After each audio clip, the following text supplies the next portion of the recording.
Yeah, all right. We are live. Tony Scrimale, welcome to the future of fitness, my friend. Yeah, good to be here, man. Thank you for the invite.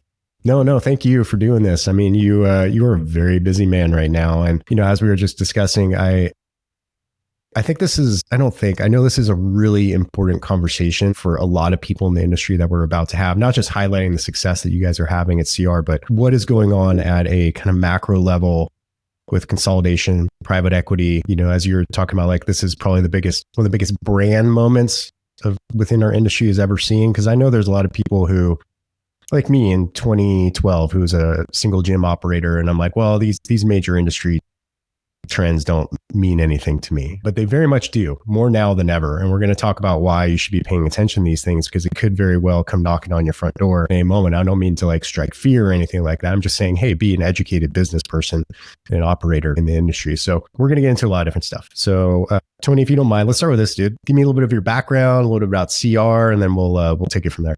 Yeah, no problem. Been in the business now 28 years. I can't believe I'm saying that. It's really the only job I've had is the fitness industry. Started off just by wanting the gym job, just like most people, walking in and like just want to be around people, want to be around a culture, team, the whole concept. And I was like, wow, this is competitive and this is cool. I can get paid for it, right? To interact. And it kind of took off from there. Started multi-club by the time I was 19 and then just continued to grow through the ranks and brought a couple companies to the finish line. I've been through a couple sales, and I also was acquired at one point. I was part of an acquisition early on in my career too. So got that experience, but along the journey, I've had the opportunity. I've always been the first guy in.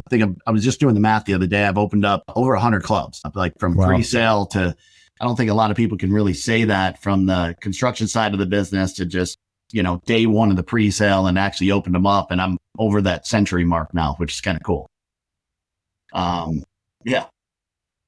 There's a lot of experience. Has it always been like health clubs for you by definition, or has it been, all types of different gyms? Like what's been the focus? Ironically, you're talking about the mom and pop thing, and me and my business partner, Vince Julian, we had a 4 club chain, and it was really a mom and pop. And part of our reason to go into the Crunch brand was, we knew that these brands were going to start to like take off, and, we didn't want to kind of reinvent a no-name brand. We had a 4 club chain called Southside Athletic Club. And my other partner he was coming in around us with Lifestyle Family Fitness, Jeff Dyer.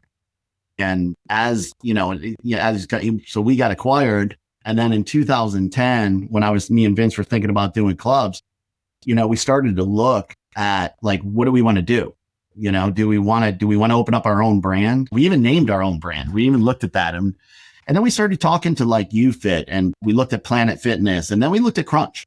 Crunch is sexy. Crunch is appealing. Crunch is just different. They were innovative, and we knew it was going somewhere. And we knew that they, in our opinion, they were just having the group fitness component, having the personal training component. We knew that brand, we had been watching Planet, but Planet was like, I'm painting that wall that color. You got to have like this branding. And we wanted to partner with a brand that would follow the trend in HVLP. But but we didn't want to reinvent everything, right? We wanted to follow a brand that we believed in, that had flexibility to grow with us. And that was kind of part of my journey. That was a big step to why we chose Crunch and why we got out of more the mom and pop, because we thought there was going to be a day that I think we're here today, kind of seeing in the industry, is that you have these, these major brands that are out there that are really just taking off, a lot more private equity. I know we're going to talk about that later. I mean, there's 10 to 15 operators within the Crunch brand now that have private equity. You saw what Planet's done. And some of our recent competitors had some great fundings, great liquidity events. There's a lot of focus on the bigger brands right now. Well, I think there's a lot of focus on the brands, but there's not a lot of media attention, at least within our industry, about what you guys are doing. Right? The holding companies, the operators, like the people who are, doing it. They're actually building out the franchises bit by bit. And maybe talk about that, like categorically, like how would you describe where you guys sit within the industry? Yeah, as far as our geographic footprint, Eric, is that what you're? No, just like if you look at like, okay, well, there's brands, there's the franchise brands, right? There's the corporately owned Lifetimes, right? And then there's you guys who own a bunch of gyms. right? Essentially. And I think a lot that's like an unspoken category or level within the industry that people, because you guys are quietly operating. You're not in the news, right? You don't have big brand names because you're leveraging the big brand names, but you're actually the ones building out and operating and making these things super profitable. So yeah, tell me about what it's like to operate at that particular space. I think it's great, but I also think it all depends on the franchisor too.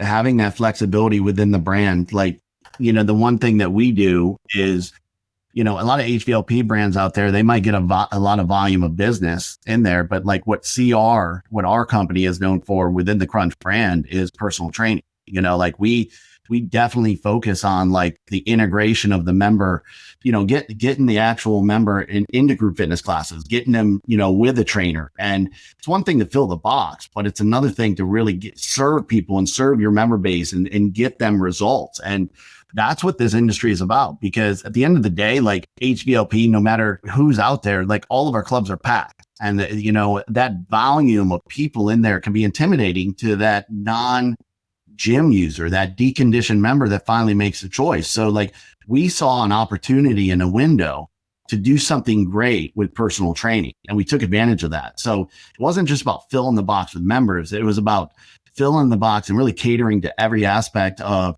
that deconditioned member, to the regular gym user, all the way to the bodybuilder. And, when you walk into a Crunch or specifically one of our CR Fitnesses, there's so many different avenues. And when people walk into a club that has that many options for fitness, it's like a big playground, right? It's like they can get lost. So the ability to have a dynamic staff that knows how to integrate those members and to really use our product and maximize their workout is key. Yeah. Awesome. Well, I definitely at one point during this interview want to come back to the operational excellence that you guys pursue. I think that's really important, really valuable for operators. And how big are you guys? Like where are you guys sitting at right now? Yeah, we just, we're at 86 clubs. We just acquired the 9 24-hour fitnesses in Florida, which was an opportunity that we had come across. And it was a great partnership with 24-hour fitness. They're great people. So we jumped up 9. Our goal has been to build 12 to 15 clubs a year. And we're going to finish this year with 24, ironically, because of the 24-hour acquisition. And, but I see our pace kind of picking up. When you see the lid of your, or the capacity of your team, right, and what they can do. We've always been comfortable, like 12 to 15 clubs, continue to grow out our markets. Like we were good with that. And then all of a sudden we pressed the limits with the acquisition, and we saw how the team navigated through the day-to-day decisions and really be impressed at a higher level and have more work capacity than they ever had. And we're like, you know what? Now we can jump that up. Now we can do probably 20 clubs a year, easily with the team. It was a good testimony to our team. And so we got 86 clubs open. Impressive, man. Yeah. Well, let's start with this. How would you describe HVLP as a category, and why do you think it's seeing so much success in the moment? It's exactly what it is: high value, low price. And I think that the value proposition, the VP, is the most key component to what HVLP is going through. Right? The value proposition now, because there's other big players we're all making each other better. We're all looking for that next best thing, right? The HVLP, when we got into Crunch, it was a 20,000 square foot box with group fitness. The workout floors were 8 to 12,000 square feet of actual equipment, because we offered group fitness and even cycle, and even some clubs childcare, and all those amenities take up additional space as you lay out a club.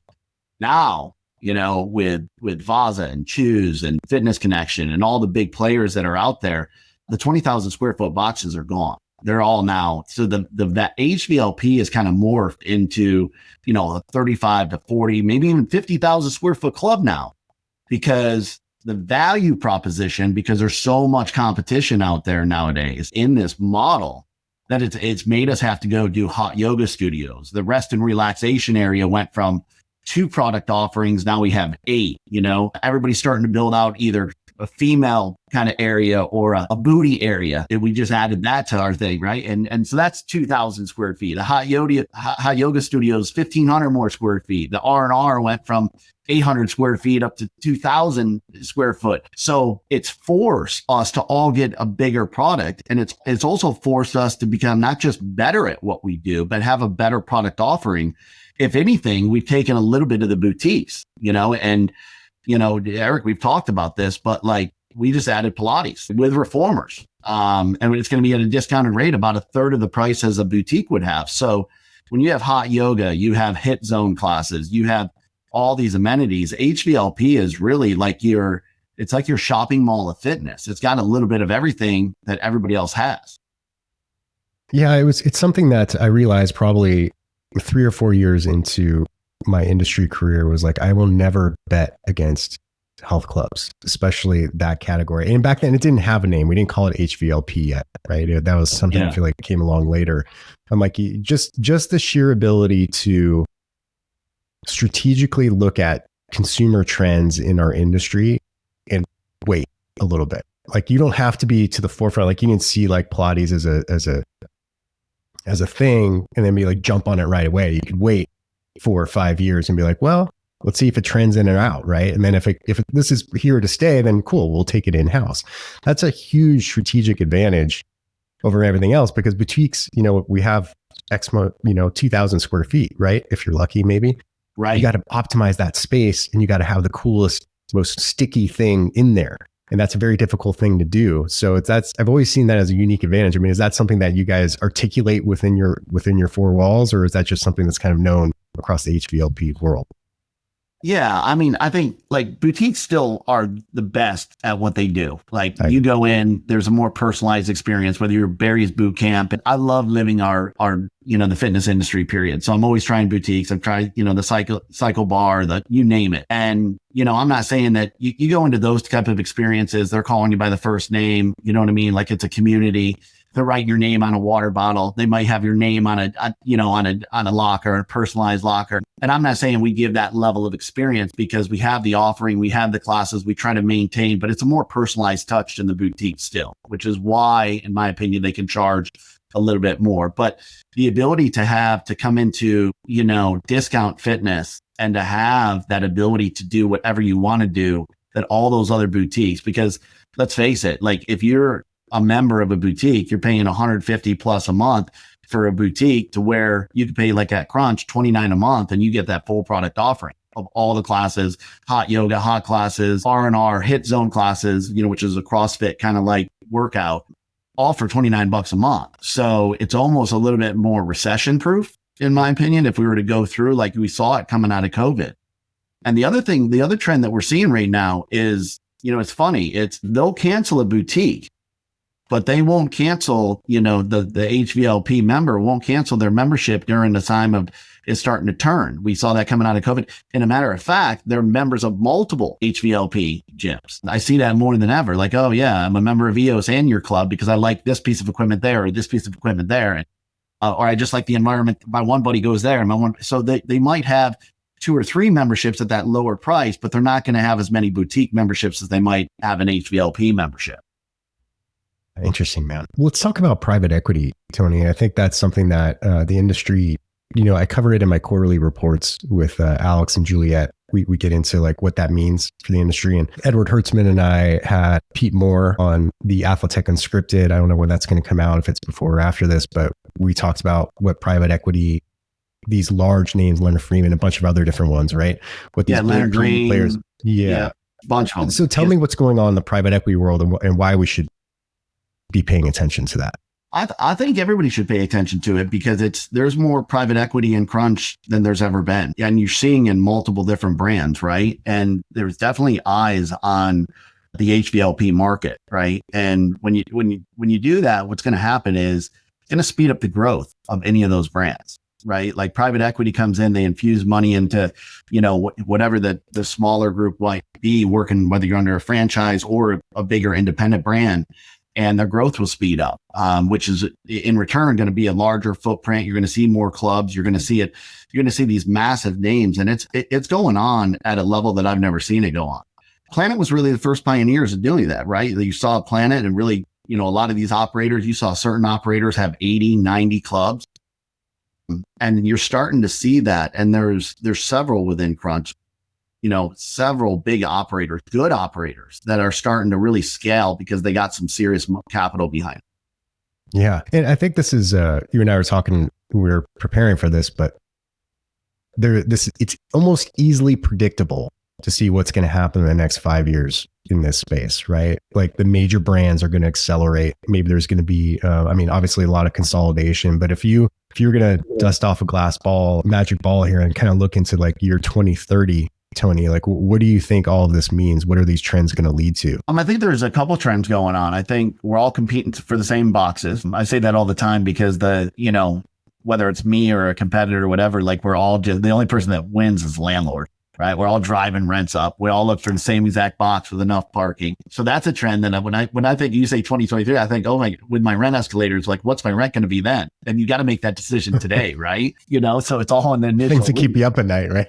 Yeah. I'm like, can we all just like give every other deal? Can we just like work this out to where we don't have to all be jockeying for the same exact piece of property? But the trend in itself, I think, Planet, you look at Planet on New Year's Eve, right? New York City, ball drop, Planet, National Ad Fund. They do it right. And they always have. And when I think about that, and I think about the Crunch brand, you think about like following Planet, Crunch is just going past 500 clubs. And you think like, if you were to talk to me 3 years ago, I would say, where's our brand marketing fund going that we contribute as a franchisee? I'd see a commercial here, and I'd be like, okay, great. And there was a point that we used to have to put fitness underneath the Crunch Fist on a building. And we had to do that because people would look at the Crunch Fist. Everybody's like, you're in the industry, you would assume everybody knows what the Crunch Fist is, right? Yeah, everybody knows it. And it's like people would walk in, here and there when we didn't put fitness and they'd go, what is, oh, it's a fitness center. We didn't know what Crunch was. We didn't know if it was a cereal box, right? And no, we're not the cereal box.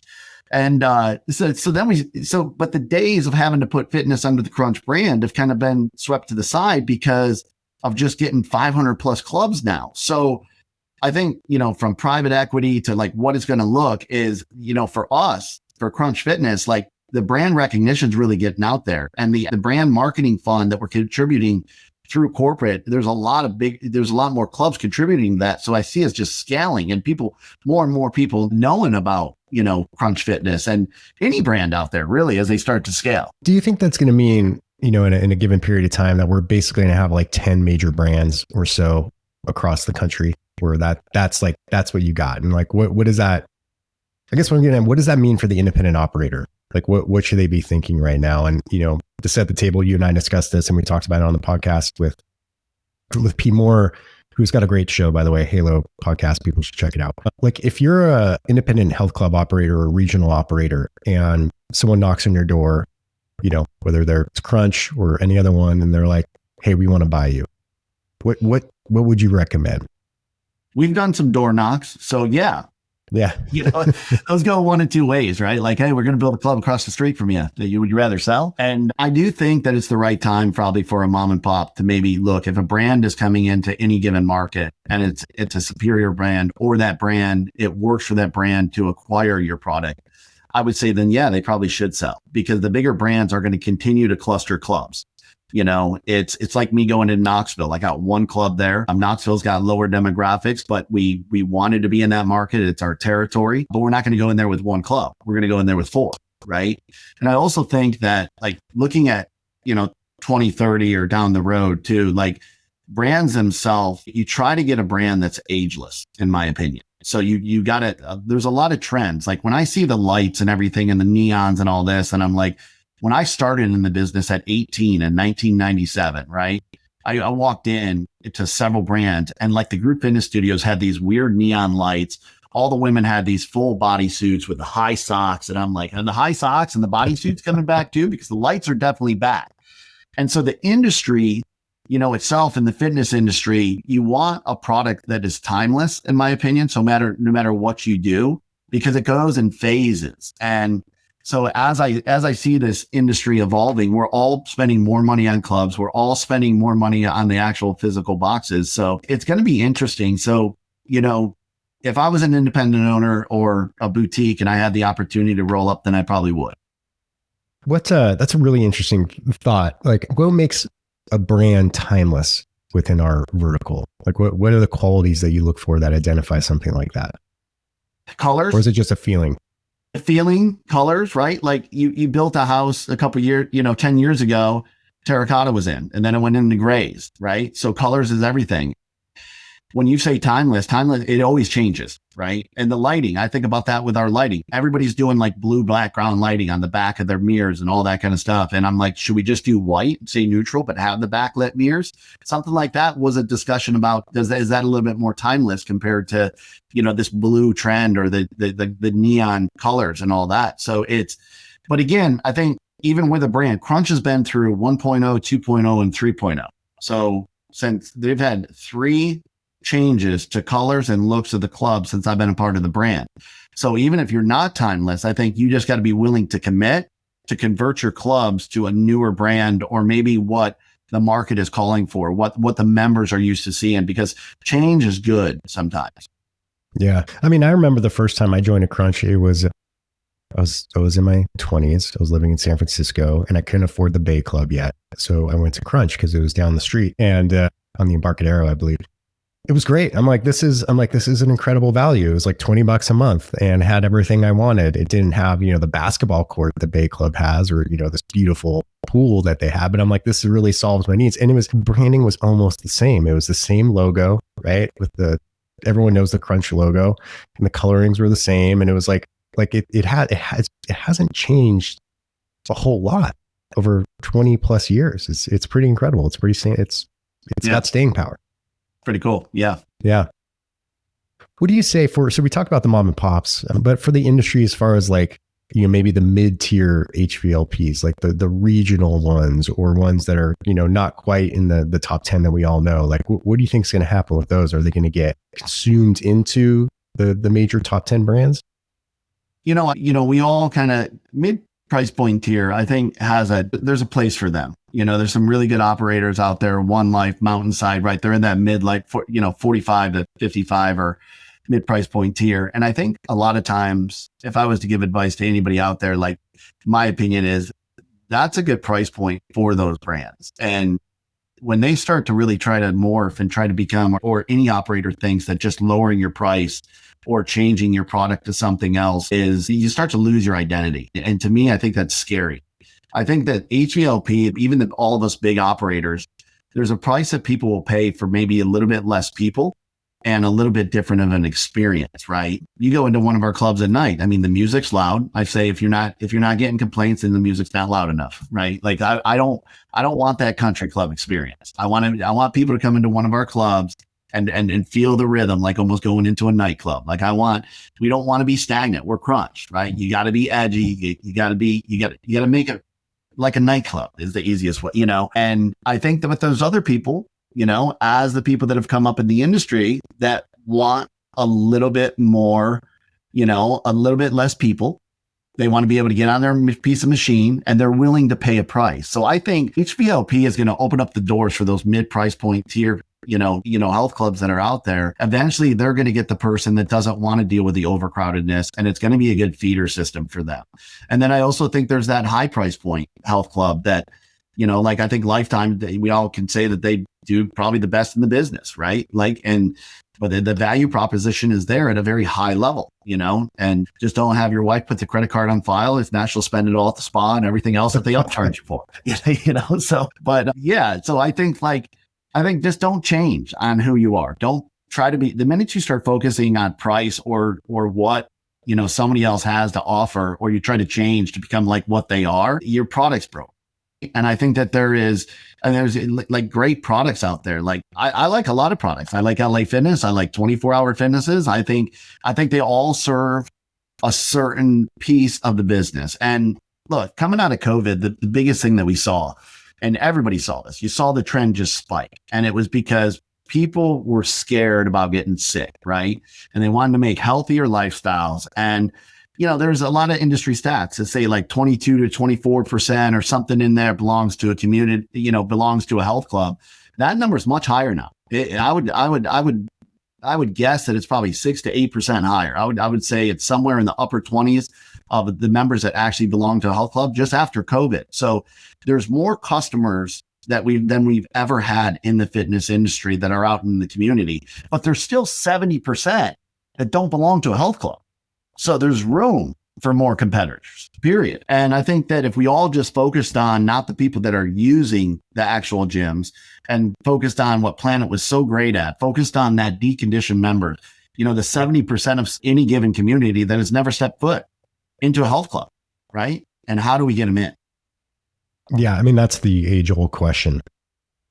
How do we get to that other 80, 70, whatever the number is, the other whatever the number percentage, yeah. right? Yeah, whatever it is. We've been talking about it forever. And I don't know, I had some different conversations recently with like, what do we do for public health and who do we focus on? But I'm starting to settle on is like, well, maybe this is sad to say, let's just focus on the youth. Let's just kind of let this generation go. Right. Let's focus on the youth and just see, like, get them early on, right, with the physical education in the schools and, physical literacy and, maybe some basic like understanding of nutrition and things like that. If we can do that now, then we have a bright future. But like trying to change human behavior at the ages of like 45 plus is not an easy thing. I've tried to do it for many, many years. I'm sure you have too. But anyway, that's a little bit of a side note, but that was just something that's on my mind. We just got to teach them gym etiquette. That's the only thing. Focus on the youth, get them in the gyms. I'm all about it. But like the days of gym etiquette, I think went out of the door years ago. So dude, it's like, I go to the Wave. I always shout them out. They're kind of our health club here in Whitefish, Montana. And my wife made me promise I wouldn't coach people I don't know, because I'll go into the weight room and sometimes I have to. I'm like, guys, like, 14-year-old boys, like, you guys, you're doing something real dumb right now. Like, I need to, and just like, and sitting on the platforms and just stretching on it when someone wants to, like, there's little things that drive me freaking bananas. But I think you're right. Like, I don't know where gym etiquette has gone or why it's gone, but it would be nice to have something in place where maybe we teach people. I don't know. That's a whole nother podcast. Tony. Eric, the other day I still teach sales school. When people ask me what keeps you up at night, it's your new hires. It's the next generation of people that are working in your clubs. And as a CEO, I stay very connected with all onboarding, show up, teach. And, it's funny, this next generation, a lot of us got into the industry and we knew the basics of, what it took to burn a calorie or what circuit training was. And I was giving new hire training and I had about 40, 50 people in the room. And I mentioned circuit training and I said, how many of you guys could describe what circuit training is? And nobody could raise their hand. And I thought, I've never realized that the people that are working in the gym nowadays aren't getting into the gym because they have a passion for fitness. They're taking it because it's a job. And these are the people at the front desk. And it used to be, I don't know, there's a lot of us in the industry that when you got into the gym industry, you were doing the actually intro sessions, whether you were qualified or not. You were doing the measurements. You were doing the whole intro, even if you were a sales associate or in operations. And so we recently have had a shift with that, right? And we have had a shift in a focus to make people more fitness professionals, no matter who you are. And it's actually, we completely changed in the last 60 days, our onboarding experience for our new hire because of that.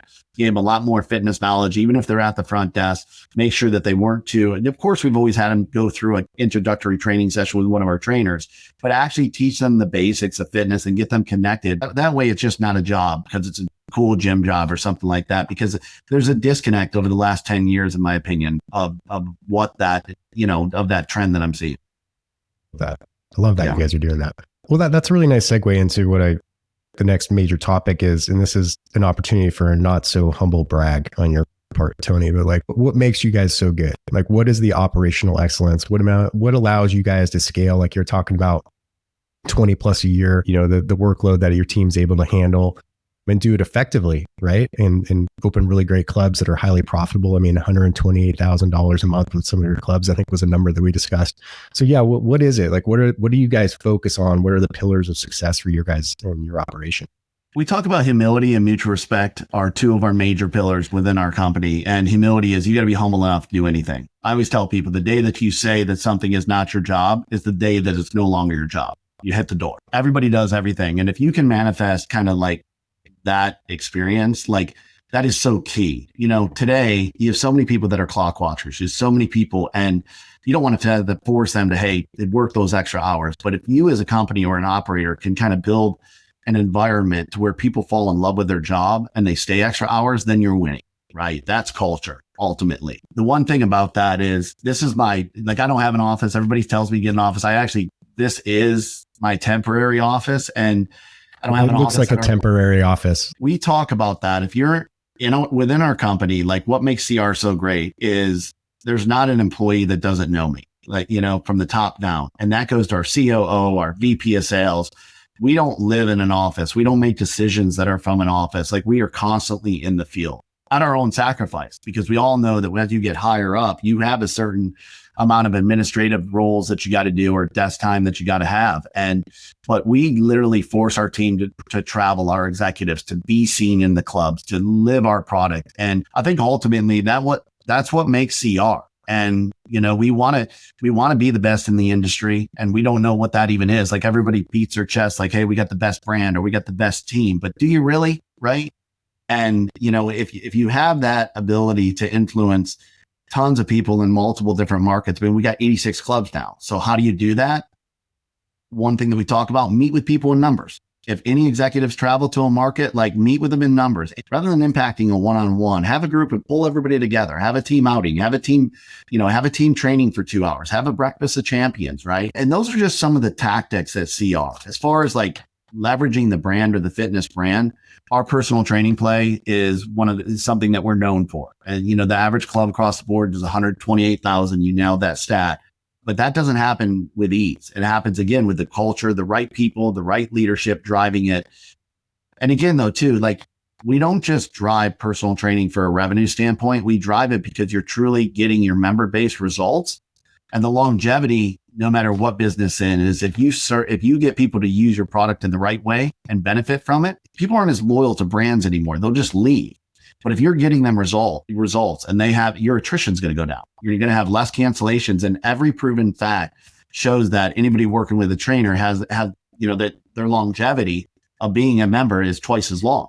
So, well, about a third long, actually. But so, like, there's a lot of thought process through that entire thing, but we want to be known as that. We make all of our trainers sell their own training, which a lot of people don't do that. A lot of times, a lot of companies will sell personal training and then they'll pass it to another trainer. You have a master sales head trainer. We don't believe in that, because we just feel as though that we want people to buy with the person that they want to train with. And, that proves out too. So it's all those little games of inches that makes, I think, CR Fitness so great.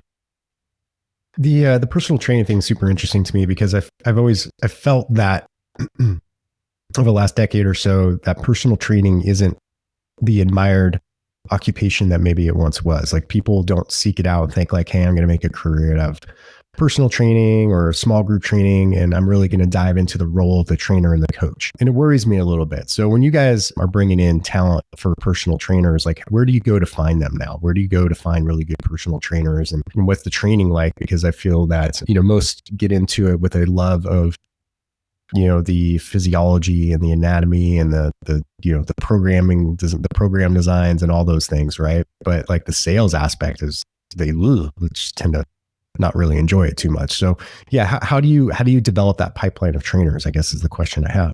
There's two thought processes on that, right? Like, we believe in growing them, right? So, like, our education that we give, we have a nationally recognized certification that we do in-house, right? So we get our people certified, but our continuing education is really where it's at, to give people the level of comfort that have never trained before, right? Because everybody thinks they're a trainer nowadays. I mean, look at Instagram. Like, everybody's got a tripod in the gym and they're videoing their own workouts, right? Doesn't mean they're certified or even really know what they're doing.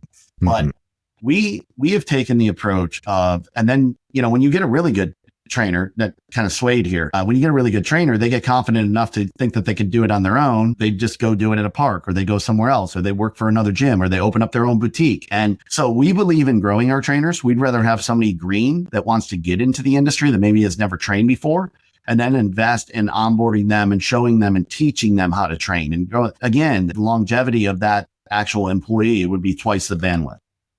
How much, I know it's different per market, but how much do you think a personal trainer can expect to make nowadays?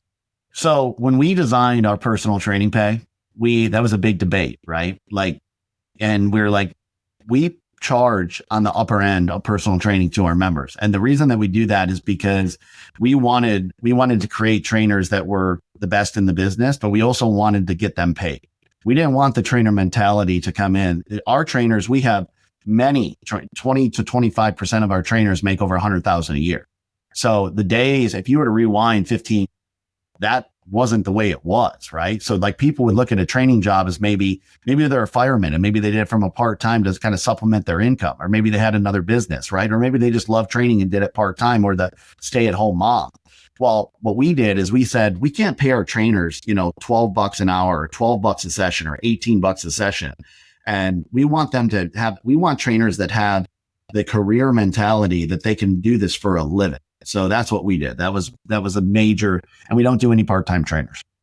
Oh, that's great. That's awesome. And then I know you guys do a lot of tech-enabled services as well, like in the personal training. And so maybe talk about like, what is the personal training experience like from the member experience from, hey, being first aware that maybe personal training is an option for me, that's viable, to the sales process, to the experience ongoing for those particular clients. Yeah. So we actually, it's funny, we engage, and a lot of people would just give that introductory free session, right? And that's not what CR Fitness does. We found that if people didn't pay for it, they wouldn't show up to that initial appointment because there was no value that was created. So we actually charge them $10 at the point of sale. So they actually have to buy that when they buy their membership. And with that being said, we saw our show ratio show up, that 50% more of the people showed up because they had already invested in themselves. Even though it was only $10, they were getting an $80 session for $10. And therefore they were showing up. And that was one of the key components. But the whole thing is, when you get that person that shows up, the first thing we do obviously is a full assessment. And, there's a couple different people out there, right? That everybody's got different needs. And, like me, I don't want to know that my form's bad. And I don't want to know that I'm doing an exercise wrong. If I was to say, like, who could sell me training? I want somebody to show up and get rid of my supercomputer, make me forget about my CEO life for 1 hour. I don't want to be told what's wrong. I want somebody to give me an experience. And that's just me, right? If I could forget about the price that I would pay to forget about all the things that hit my plate and to walk out with a sweat for 1 hour, that'd be huge to me, right? And so that's just, I'm probably 10% of the people out there. Then you have the intimidating member, right? And then so I think it all starts with that initial needs assessment, which we do right from the intro. We sit down, we break down exactly what that person's goals are, who they are, why they got into fitness. And that first step is key. The actual first session, it's not like they're training for a full hour. I mean, I would say that probably the practical part of it is 20, 30 minutes max. It's really about getting a level of comfort with that person that they can guide them through the 40,000 square foot gym that we have, and show them how that they can utilize and get to their fitness goals, whatever it may be. And again, like, everybody's different. So that's the experience that we try to cater to. Like, we have an environment that we want to cater to everybody, with an exception of the music being loud. No, I'm kidding. But, I think it's about delivering exactly what people want. And that's what people expect. And that's why our training does so well. Yeah. Awesome, man. Well, give me some insights. Like, what's the near future look like for you guys? You got some money in your pocket? You got what's going on? Yeah, we're currently, like every major company, we're raising capital every 4 to 5 years, and that fuels our growth. And our company's hitting on all cylinders more than it ever has, which is a really good feeling. And you look at that from financially, culturally, all the way around. And that I'm very bullish on the future for CR Fitness. And if you were to tell me a couple of years ago that we would have bought off the Dallas territory, I would have said, I've never been to Dallas. I don't even know what that is. Outside the cowboys and cowboy hats and rodeos, I don't know what's in Dallas, but we did it. And that was something 2 years ago that wasn't even on my mind. And then we recently purchased Phoenix. Phoenix is known as some people say it's underserved. Some people say it's too competitive. I look at it like a phenomenal market right now. So as far as CR Fitness, we're going to start to go into Phoenix. We're going to go in there pretty aggressive with a lot of clubs right off the bat. We're going to continue to explore and build out Dallas. Always looking for acquisitions. I knock on every competitor's door, try to make friends with them. I think a dying thing in the industry, and I learned this from my partner, Jeff Dyer, but I went to Club Solutions Summit. I went to, CanFit, which is in Canada, and I try to meet anybody that's in the industry. And that was something that, 10 or 15 years ago, there's a new legacy of people that are coming up through the industry. And I don't think you should ever fear your competition or fear, anybody that's in the industry. Like, go up and shake their hand and make a friend. There's no industry secrets nowadays. There's no special piece of equipment that's exclusive with one club. So I think there's no reason to ever feel that. And there's enough market share for any brand that's out there if you run that brand right. So as far as CR Fitness, I can't tell you, like I was saying, I didn't know we were going to be in Dallas or Phoenix. I can't tell you where we're going. I can tell you that we're very bullish on the future and we're looking at every opportunity across the United States. Yeah.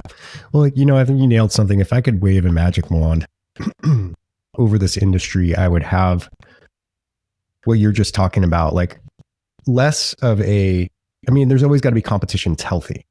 Right? Yeah. You got to have that. Makes you good. It's makes you on top of your game. Capitalism, right? Yeah.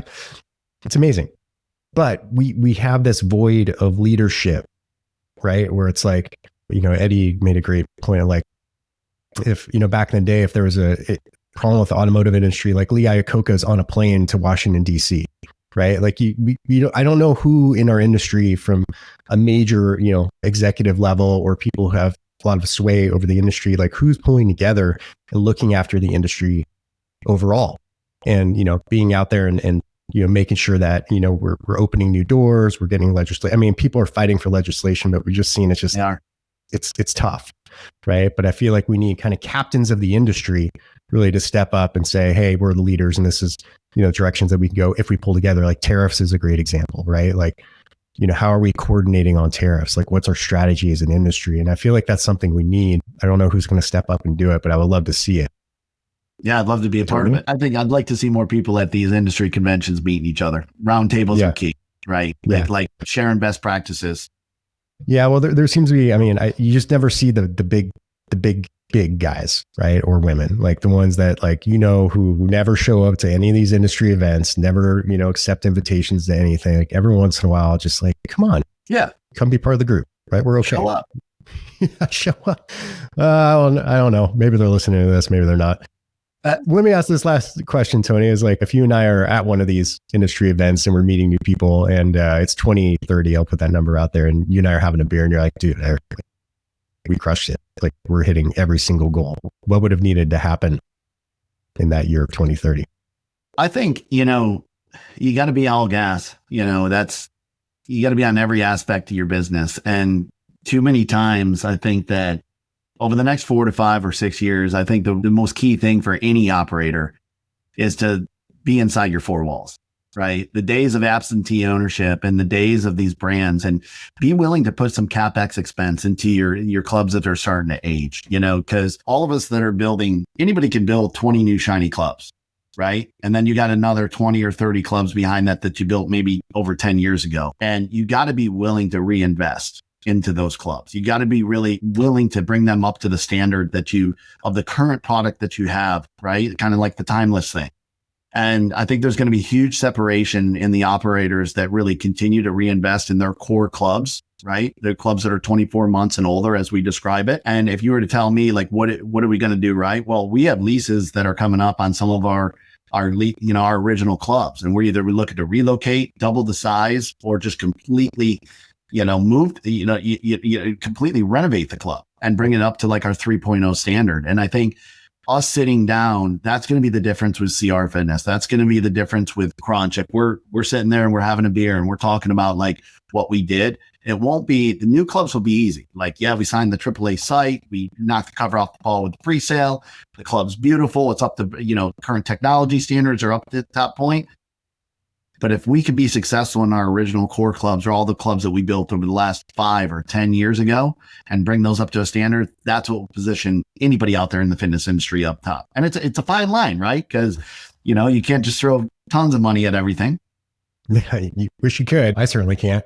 Well, I lied. One more question. I'll let you get on to CEOing here, Tony. But what do you need help with as an industry's listening to this and they're like, what are the major challenges that you're facing? If people are going to reach out, what would you want to hear from them about? And then how would you like them to reach out to you?